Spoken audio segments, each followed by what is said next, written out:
Comment exister quand on est un nouvel éditeur face aux monstres qui existent sur le marché? Parce qu'il y a des groupes éditoriaux énormes.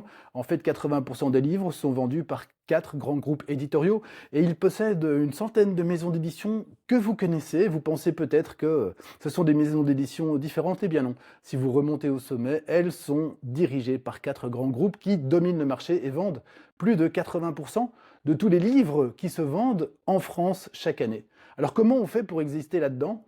On va pas pouvoir faire la compétition dans les rayons pour essayer de prendre des places qui coûtent beaucoup trop cher pour nous. Ce qu'on a fait et ce qu'on s'est dit, c'est on va écrire des livres qui mettent des milligrammes d'amour en plus dans la vie des lecteurs. Ça, c'est vraiment un truc de base. Et puis, l'idée, c'est de faire grandir autour de cette idée-là, de cette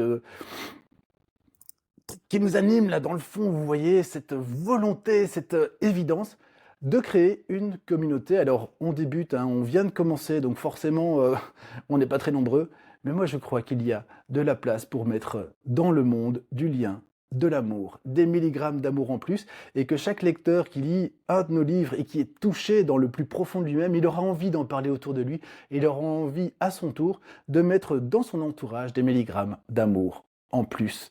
Vous en pensez quoi? Est-ce que vous en avez envie, vous, d'un peu d'amour en plus?